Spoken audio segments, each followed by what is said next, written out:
Bowman here from BW1.com. We're going to do a hardware comparison, just a comparison, not a review, between the new HTC Evo 4G LTE and the Samsung Galaxy Nexus for Verizon if you're here in the United States. Now, both phones you can see are very similar as far as our screen size is concerned. The HTC Evo 4G has a 4.7-inch AMOLED display, while the Samsung Galaxy Nexus has a 4.65 AMOLED display. So both are going to give you very sharp angles. You can see, hopefully you can see them as I'm dropping them. You can see kind of the angles, view angles on each side. It's kind of a bad way to show it, but you kind of get the idea there. Both are actually similar in weight too. Very, very similar in weight. You can see right there. Thickness is almost similar as well too. The difference is that the Samsung Galaxy Nexus is a little more plasticky, a little more on plastic side of things. You have aluminum. You have an aluminum body here, space aluminum body here with the Evo 4G LTE on Sprint. So you're going to get a little bit nicer, a little bit better overall feel with that there. Now they both have dual core processors. This has the 1.2 gigahertz processor, the TIO Map one, while the Evo 4G LTE has actually the S4 processor, Snapdragon S4 processor at 1.5 gigahertz.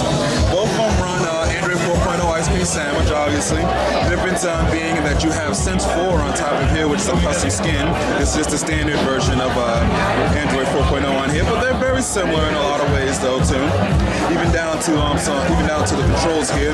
As you have the on-screen controls here with the Galaxy Nexus, HTC decided to give you the same control buttons, but make them physical, because they figured it's going to be a little bit easier for customers to use with that. Both have some of the notification sections. Swipe down here and you can swipe away. Like this, as you can see here, to swipe away.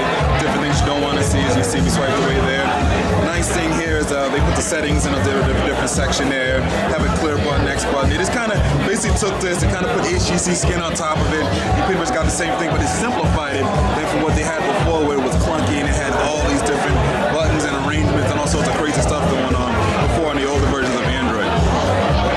Now both have cameras, but this is where it kind of differs. This has a 8 megapixel camera here. This has a 5 megapixel camera. Now, people say, megapixels don't matter. And the truth is that they don't. But here in the HTC Sense, an 8 megapixel camera with an f-stop of f2.0, which is the highest f-stop that you're going to get in a camera phone right now.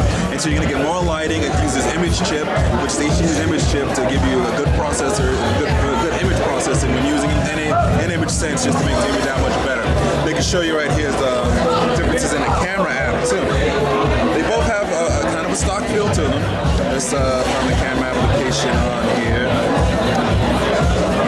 You can see. There we go, right there. Now, standard camera app here. We'll take a picture. This piece of plastic here, and it has no shutter lag like that. You can just keep going like that, like that. Here, there's something very similar to that inside of here, but instead, in the Evo 4G LTE, it's such a long name. Sprint seems to like those long names. You can hear that shutter, you hear those pictures snapping. And saving all those photos, you can see all the photos we're taking, and you can save the best one that you want. Also, we can go back here, go into video recording mode, and while we're recording video, we'll record a little bit of video here. Let's turn that again. As a recording video here, I can still snap pictures, so while I'm recording 1080p video, I get that nice shot in there as well too. So that's a cool way to kind of combine both functions there. So that's just a quick hardware comparison between the two. Hopefully when we get our reviewing in it, we will do a full comparison between both of these devices, see which one is better off. But overall, that's just wanted to show you guys just a quick hardware comparison between the HTC